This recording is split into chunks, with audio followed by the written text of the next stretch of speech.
Bonjour à tous, bonjour à toutes. Merci d'être aussi nombreux à notre conférence.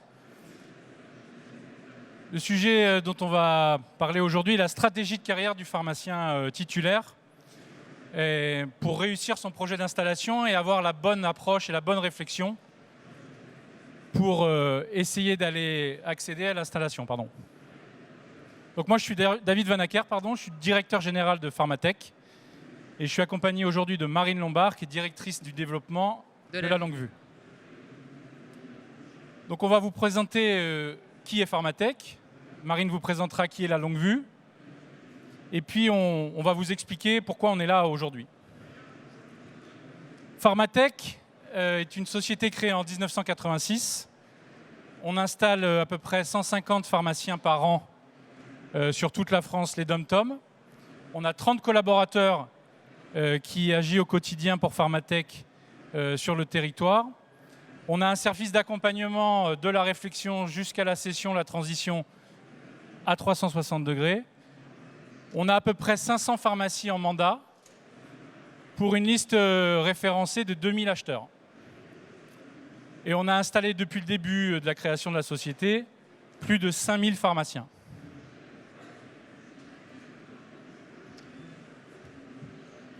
Donc la longue vue, merci, c'est un bureau d'études prospectif. En fait, on accompagne les pharmaciens et les acteurs de l'écosystème de la santé dans les stratégies d'implantation et de ciblage des officines. En délivrant tout simplement une aide décisionnelle via des outils de géomarketing qui sont maintenant éprouvés depuis plusieurs années. On va dire notre panel d'outils, c'est d'abord les études de marché qui vont permettre d'évaluer tout l'aspect faisabilité juridique et économique du projet d'installation ou de réinstallation du pharmacien. On a donc aussi développé des outils de géomarketing, dont la loupe, dont on va vous faire une démonstration avec David tout à l'heure. Aujourd'hui, on est sur une centaine d'études par an. On a un taux de satisfaction de 95% des pharmaciens qu'on accompagne. Et puis, on est une équipe de 10. Voilà. Donc, pourquoi sommes-nous ici ? Donc je vais vous parler de 2-3 anecdotes récentes. On a eu quelques retours d'expérience de pharmaciens qui se sont installés il y a moins d'un an et qui, moins d'un an après, souhaitent changer et se séparer de leur officine. Pourquoi ? Parce qu'ils avaient mal préparé leur réflexion de cible et d'acquisition. Un exemple très simple, une femme qui est allée s'installer pharmacienne dans une ville qu'elle ne connaissait pas, dans une région qu'elle ne connaissait pas, elle ne s'est pas du tout adaptée. Et au bout d'un an, elle nous rappelle pour céder son officine. Deuxième cas de figure, un couple qui prend possession d'une pharmacie en centre commercial, qui n'avait pas d'expérience en centre commercial, et qui, un an après, nous appelle pour nous dire « on voudrait se séparer de notre officine, ce n'est pas du tout notre manière de fonctionner, le centre co, ce n'est pas du tout notre manière de travailler, on n'avait pas appréhendé ce métier de cette manière-là, et on souhaiterait changer de projet. » Un an, c'est court. Et donc, le projet d'acquisition d'une pharmacie, c'est des enjeux qui sont très importants. Et donc, il ne faut absolument pas se tromper. C'est pour ça qu'on vous propose de vous accompagner encore plus en amont dans la réflexion. La bonne réflexion, c'est hiérarchiser correctement ses motivations. Comme je vous l'ai dit, acquérir une pharmacie, ce n'est pas anodin, c'est s'endetter sur plusieurs années. C'est un projet qui engage forcément le pharmacien ou le couple de pharmaciens, mais c'est un projet aussi familial. Et donc, il faut bien réfléchir et motiver sa réflexion avant de choisir son acquisition et son projet d'acquisition. Donc, il faut hiérarchiser en fonction de son expérience et de ses compétences. La première des motivations, elle pourrait bien être financière. En fonction du prix qu'on souhaite y mettre, en fonction de l'apport qu'on aurait, et en fonction potentiellement, et c'est louable aussi d'y penser, d'avoir un retour sur investissement important.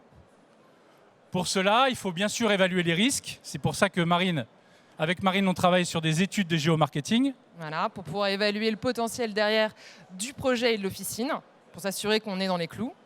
Et puis bien sûr, être accompagné aussi dans le montage de financement et de recherche de financement pour son projet. Bien sûr, en premier lieu, on peut aussi mettre en motivation la qualité de vie. comme je vous l'ai dit, c'est un projet qui peut être familial.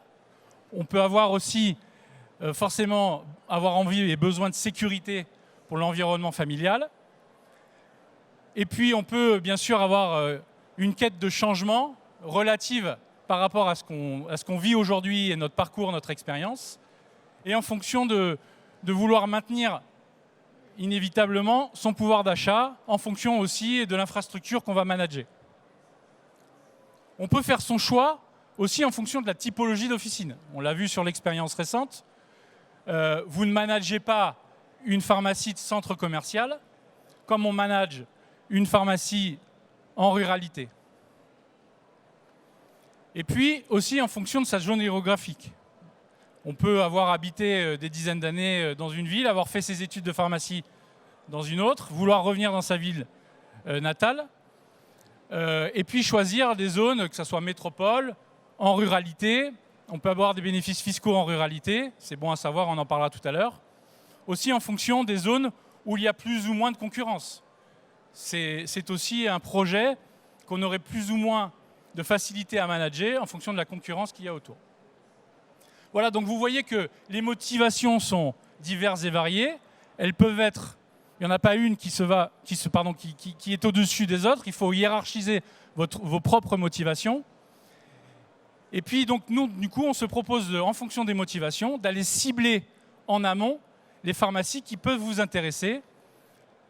Au lieu de regarder par opportunité les mandats de pharmacie à vendre, on pourrait aller chercher potentiellement les pharmacies qui pourraient vous intéresser. Donc, Marine, comment on fait maintenant ?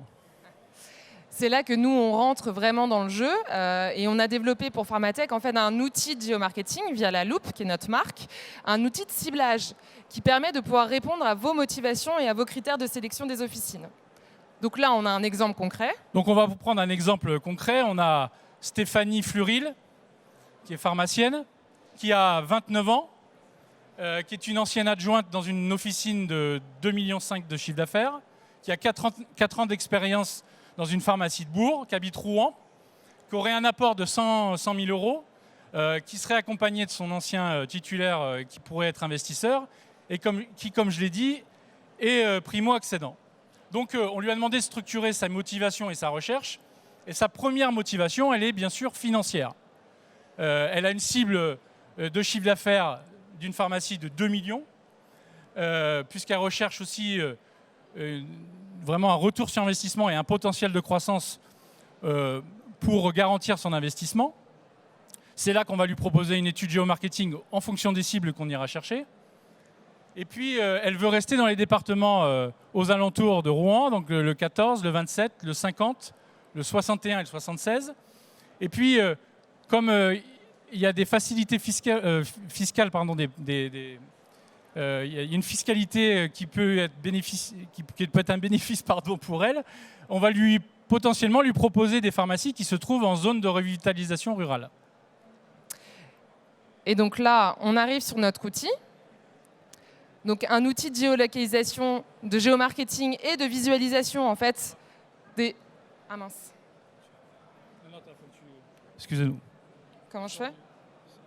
Réduis ça.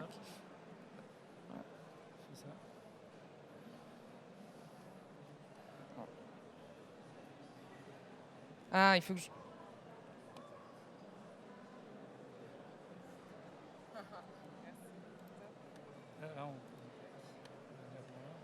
C'est bon, c'est nous. Les aléas du direct. Vas-y, mets en plein écran là. Tac. Non. Ouais, si.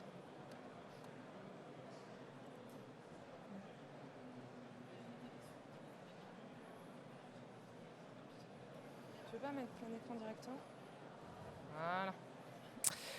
Donc on arrive sur notre outil La Loupe qui va permettre à Pharmatech de répondre justement aux critères que Stéphanie a mis en avant. Donc le premier critère, c'est tout simplement un chiffre d'affaires pour l'officine de plus de 2 millions.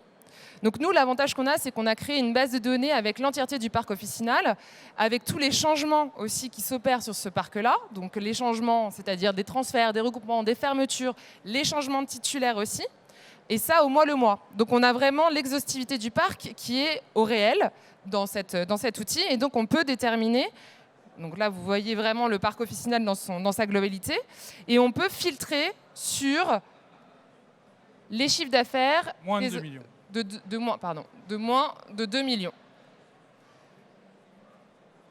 Donc au fur et à mesure, voilà, il y a un petit peu de temps de latence parce que la connexion n'est pas forcément très bonne. On filtre. Ensuite, on a déterminé qu'elle voulait rester en Normandie. Donc on va filtrer sur les départements. Donc on a dit le 14. Tac. Hop. Le 27. Ouais, mais je n'arrive pas à descendre le... Tac, tac, tac, tac, tac. Le 27. Hop. Exactement, le 50. Je sens que ça suit au premier rang. Le 61. Hop. Et le numéro complémentaire. Merci. Le 76. Donc on arrive à avancer sur le filtre en termes de nombre d'officines intéressantes. Et le dernier niveau, c'est les zones de revitalisation rurale. Alors bien sûr qu'elles nous intéressent. On va les sélectionner. Et enfin, on est parti sur une typologie d'environnement plutôt bourg rural. Hop. Non, mince. Hop. Et donc là, on arrive à une sélection de 92 officines. Donc ça fait pas mal de travail pour Pharmatech. Donc l'idée, c'est de venir finalement imprimer un plan d'action. Oui, donc nous, on sait que la probabilité de cession des pharmaciens qui ont plus de 60 ans est forcément plus forte. Donc on va s'intéresser aux pharmaciens qui ont plus de 60 ans et on va venir cibler et hiérarchiser ces pharmaciens. Et donc là, de même, on sélectionne les pharmaciens qui ont plus de 60 ans. Et on arrive sur une sélection première de 19 pharmacies qui va permettre à Pharmatech d'accompagner notre Stéphanie. Donc nous, on va prendre contact avec tous ces titulaires, savoir s'ils ont la possibilité de céder leur pharmacie ou dans quelle proportion et à quelle échéance ils seraient amenés à céder leur pharmacie. La probabilité de tomber est à peu près de 5 pharmacies qui seraient vendables cette année sur la proportion des 20 qu'il y a à notre disposition aujourd'hui.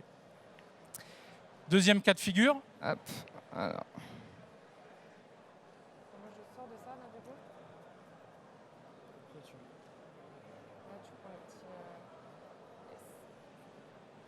Vas-y, je le refais si tu veux. Voilà. C'est bon. Vas-y, c'est bon. Donc deuxième cas de figure. On a Jacques et Marie Zopaïne. J'ai toujours rêvé d'être humoriste, mais ça.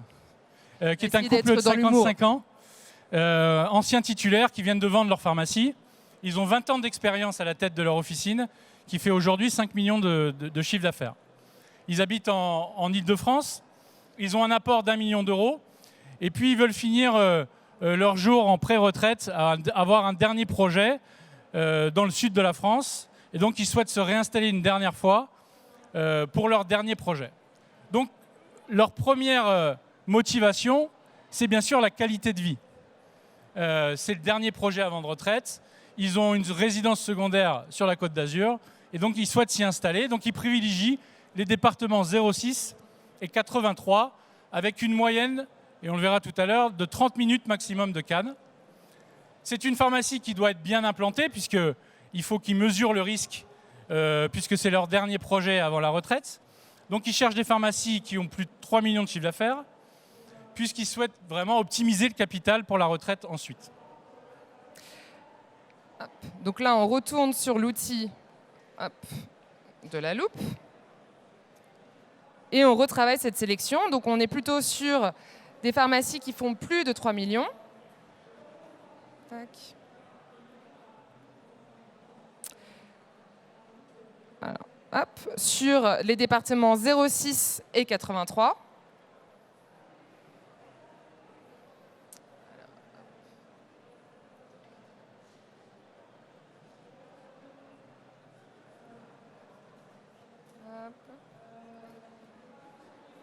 Et on a dit typologie plutôt métropole.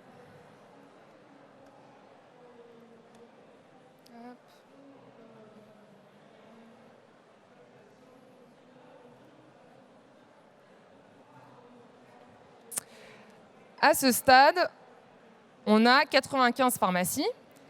L'idée, comme l'a dit David, c'est de pouvoir avoir des pharmacies à 30 minutes de Cannes, c'est ça qu'on avait dit? Donc je viens cibler en fait. Hop. Je vais aller chercher Cannes. Hop. Hop. C'est là. Hop. Tu le... T'es pas allé souvent sur la Côte d'Azur, toi? Non, je connais pas très bien la Côte d'Azur. Hop. Ouais, c'est ça. Hein. Hop. Non, remonte. C'est tout petit là, c'est tout petit. Ouais. Non, regarde. Par là. Encore. On vous fait voyager là. Hein. Voilà, tu vois Cannes là, c'est là, regarde. Merci. Et des grands centres urbains, faut que tu rajoutes. Bah, on était sur une métropole moyenne. Donc clairement, les grands centres urbains. Rajoute-les. Voilà. Hop, où est ma souris? Donc dis-moi, il y a combien de pharmacies à 30 minutes de Cannes qui nous intéressent? Hop. Avec cet outil, on peut calculer une zone de chalandise à 30 minutes. Ah. Comment tu fais ton... Hop. On applique.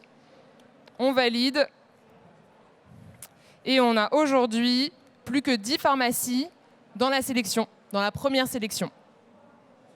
Et là aussi, on va pouvoir après filtrer sur l'âge du titulaire pour s'assurer qu'a priori, on est sur des gens qui pourraient partir à la retraite. Donc on a potentiellement deux approches différentes. Une approche par opportunité en fonction des mandats qu'on a à disposition. Et on peut avoir une autre approche qui est beaucoup plus prospective, d'aller cibler les pharmacies qui nous intéressent.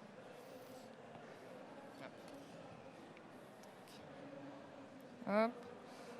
Tac. Donc là, vous êtes bien sûr à l'état de la réflexion. Après, bien sûr, nous, on vous accompagne dans tout le processus d'acquisition de la pharmacie.